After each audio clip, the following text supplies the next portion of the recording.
right, I got to bring in our next guest and see what he thinks about this, because I find this blasphemous. I mean, I got a lot of respect for you, high flyer, but Right. this news you just delivered to me, Bro, I was a young kid. I gotta get our next guest thought on this. The great Tim Brown, the Hall of Famer, Raiders legend, 9-time Pro Bowler, joining the drive, guys. Tim, what's up, man? It's Kyle Draper in the High Flyer. How are you today? I'm good. How you guys? Good, man. Before we get into football, and I saw you a couple of weeks ago at the golf event out here in Sacramento. Also saw you down in L.A. At the Pump Foundation event last week. Before we get into all that, my co-host today says he grew up a Raiders fan, but about mid-'80s switched to the Niners. Oh, man. That can't happen. Anybody other than you can't go from the Raiders to the Niners. My thing was, and believe me, TB, you my guy. Love you, bro. Love everything you did on the field. But when the Raiders left and went to LA, I was crushed. I was hurt.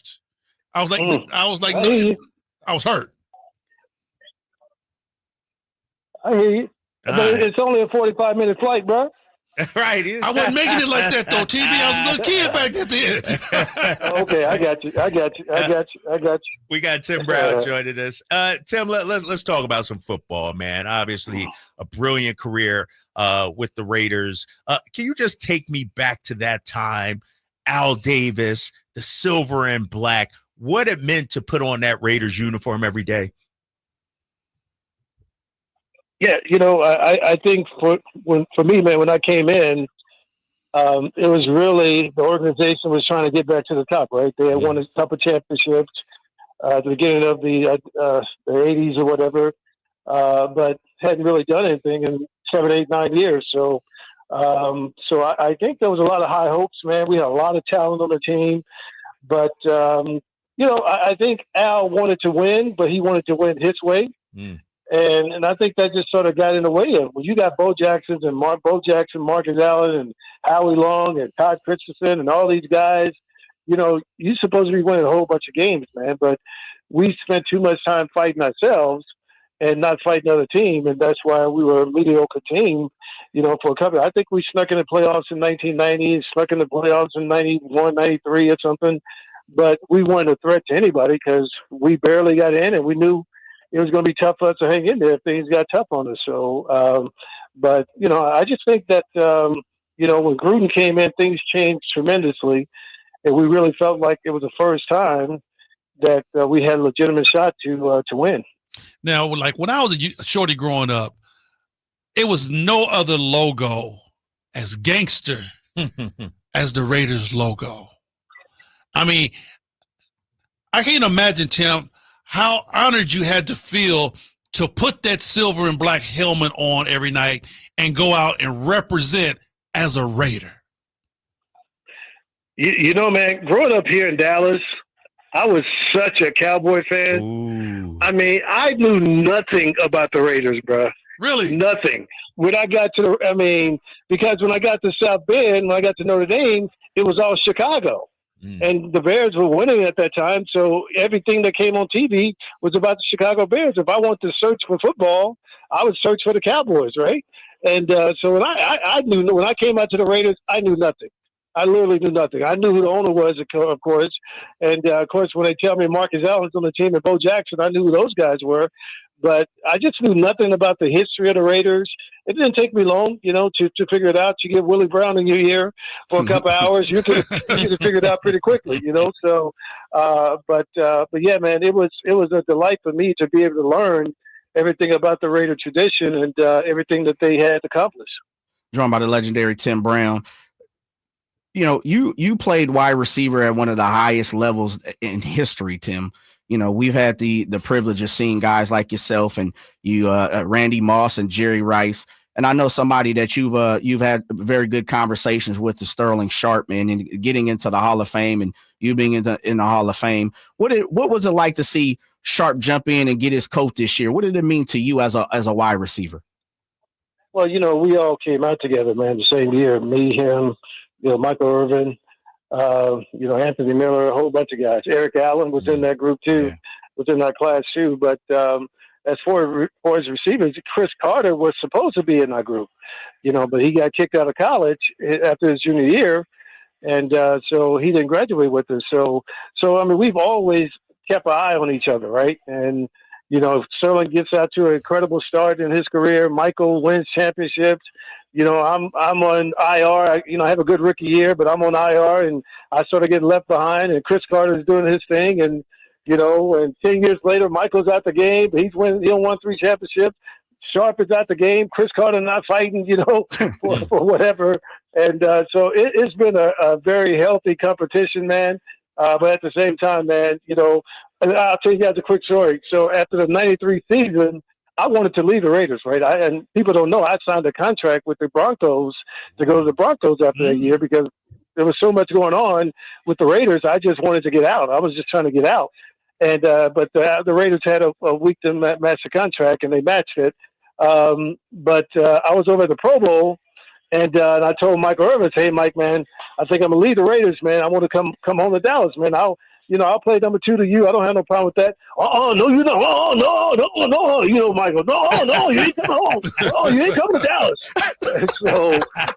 So when I finally got in the Hall of Fame, he came up to me. He said, "See, we wouldn't both be here if you'd have came to Dallas." So I don't know if that's the truth or not, but that's what happened. So. Wow, we got the great Tim Brown. Tim, you mentioned, the injury you suffered in your second year, came back from that third year, played all 16 games, 29 targets. I'm just looking at the numbers.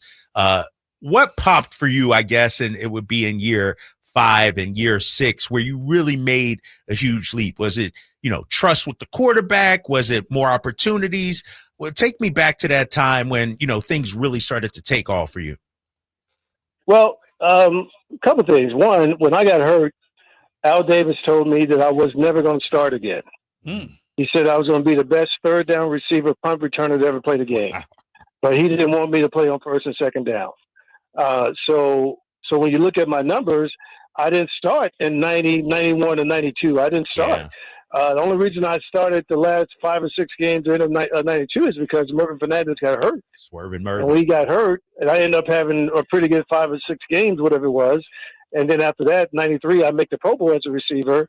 And, the rest is sort of history after that. But yeah, so, I mean, for me, really in 1990, we played the Pittsburgh Steelers, and I think I had a punt return for like 40 yards or something. And I think at that point I realized, okay, my knee is going to be okay. I can still make the moves. I can still make people miss. I can still do what I used to do. And so I felt good about myself then. But Al Davis had said I wasn't going to play. So from that standpoint, I just did what the team wanted me to do. And, so it wasn't about quarterbacks and anything of that nature. It was what the organization wanted from me at that time, and that was for me to be the third down receiver.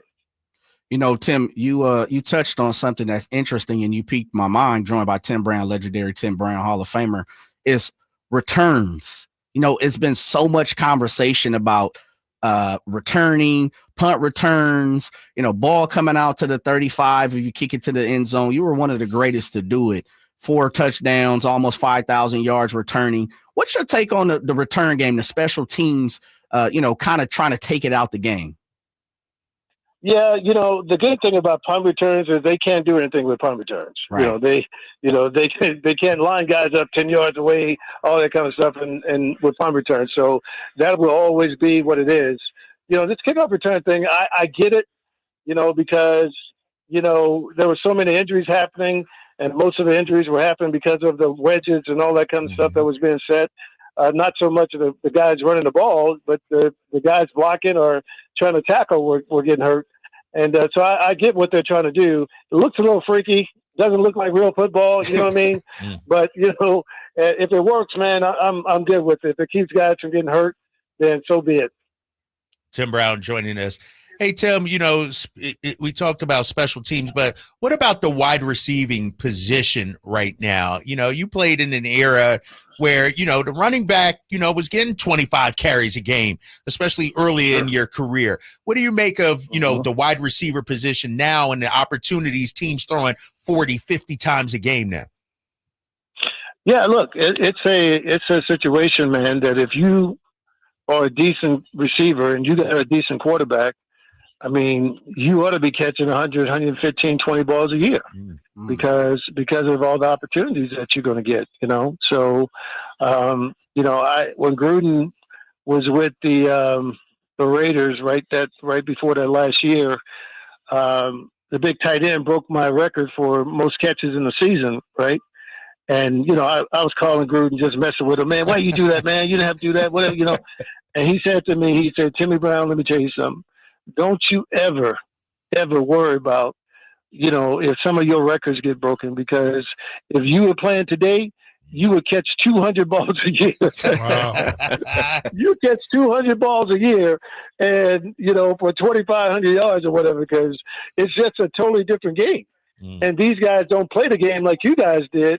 But if you guys are playing today the way they played with no, bump and run for the most part, no hitting over the middle, all that stuff. I lived over the middle. I caught 80% of my passes over the middle of the field, So I just think the game is just so different, man, that these guys have opportunity to do some incredible things if they have the willingness to get it done. Tim, man, you've been around the game. I would imagine you would say all your life. You've done so many different things beside on the field, chairman, arena league. You've had the opportunity to be general manager, co-owner, Texas Revolution, all those type of things. Is there something that pops into your mind? Because I have a follow-up question. I've had the opportunity of having you on plenty of times with doing a show with Lincoln Kennedy with Fox. You always show love to us, but leading up to, I want to ask about the Super Bowl, but is there anything that pops out in your mind in your esteemed career where you're like, you know what, that I'm super proud of that? I think we sort of talked about it a second ago. I think coming back off the injury and being able to get back, I think in 91, I think I made the Pro Bowl as a punt returner that year. So I sort of thought, then, okay, I'm back. If I'd never make it again, I've been there twice after a major injury, and I was pretty happy with that. But things were just starting as far as being a receiver. So I think, being able to come back from the doctor told me, bro, he said, Tim, look, I'm trying to get you walking straight, bro. He said, you may have 5 years, but he told me, he said, you got that Notre Dame education. It's time for you to go use it because you're going to need it in about 3 to 5 years. Wow. That was on my mind, during that time, man, that, okay, well, things about to, this may be my last cut, maybe my last route, but I was going to run at full speed, man. But I woke up one day and I was in year 10 and I was still going strong. And I, never thought about that again, but I think being able to come back from such a major injury and have such a long career and have a successful career, I think was pretty satisfying for me. Yeah, the great Tim Brown joining us on The Drive, guys. Hey, Tim, I look at your career and look at some of the quarterbacks you've caught passes from: Jay Schroeder, Jeff Hostetler, Jeff George, Rich Gannon. Can you just speak to, the adjustments you had to make learning with a different quarterback? I got 4 or 5 of them in your career, and how much of a challenge that was? Well, I ended up playing, I think, with 20 different quarterbacks. Really? Counting the 3 guys I caught passes from in Tampa. My 1 year I was in Tampa.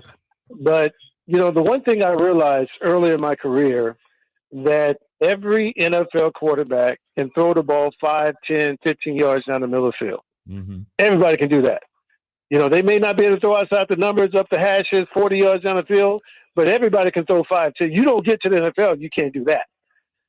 So it was my thought process that, hey, look, okay, it doesn't matter who these quarterbacks are. I need them to know that I'm going to be 5, 10, 15 yards in the middle of the field.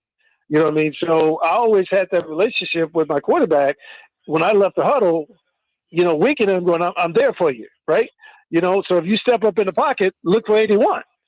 And I think that sort of, I became sort of their go-to guy, simply because I was always there and found a way to get open and gave them an outlet to get rid of the ball. And that just worked out for me, man. And but yeah, I think, realizing that about the quarterback sort of made it didn't matter who the guy was. I knew what he could do and what he couldn't do. And, I wasn't the guy who ran 20-yard out routes a lot and, go routes and post routes and all that stuff. I did the dirty work, man. I did the 5, 10, and 15-yard routes, and it just, worked out for me. Tim, do you consider yourself, and it sounds like you could do it all to yourself. I mean, you feel like you could do it all, and you've proven that you can. But did you ever consider yourself a possession receiver? It seemed like the Raiders were always looking for the James Jett, take the top off type of wide receiver. Did you ever put yourself in a box, or you like, man, I'll do anything, anytime on anyone? No. Look, I mean, I have, 75, 80 yards, 60-yard routes, touchdowns to my credit. I have those. It just wasn't one. Every time James Jett ran a 40-yard route and did get the ball, what did he do? He comes off the field. Right. Every time Willie Gault ran a 50-yard route and didn't get the ball, what did he do? He came off the field. I run 5, 10, 15 yards. I come back to the huddle every time. I'm back in the huddle every play. I ain't tired. You know what I mean?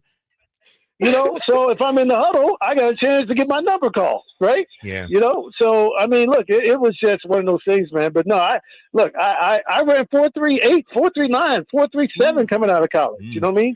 So I don't know if that's a possession receiver or not. I mean, my ability to run with the ball after the catch, I think, was something that may not put me in that possession receiver category. But if so, brother, I'm good.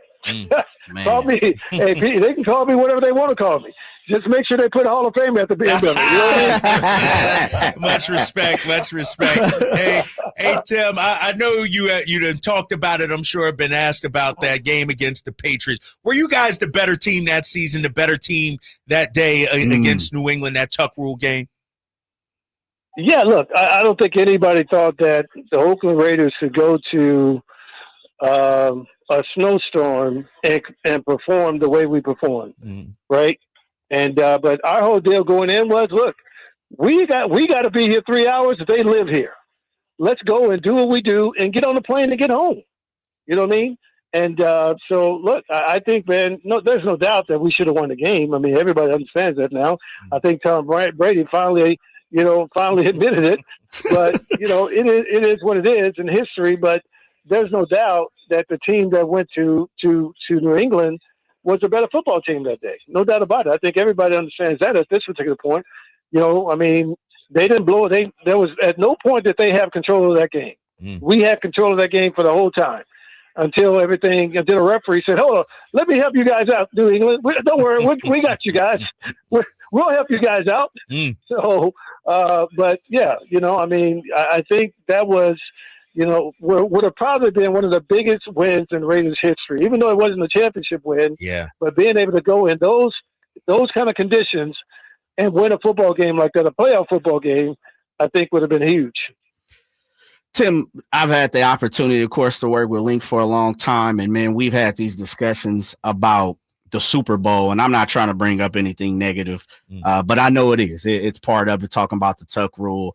And, without speaking into, negative terms, the Bear Robbins, the situation. I remember Link told me, he said, man, that night as, the captains came together and we all looked around, he said, man, I told myself when I walked back to the room, we're in trouble. We are in trouble, especially going against Tampa and Gruden knowing our offense. What take me into that night heading into the Super Bowl? What was your thoughts?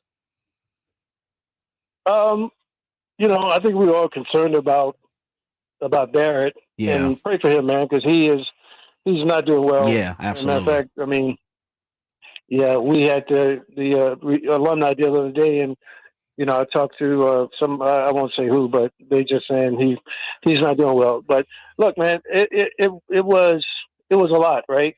It was a lot, and come to find out, we were lied to, because what we were told was that Barrett wasn't available to play in the game. But I later found out, like years later, like 12, 13 years later, that Barrett was in the room on Saturday morning and could have played in the game, but, wow. The coaching staff chose not to let him play.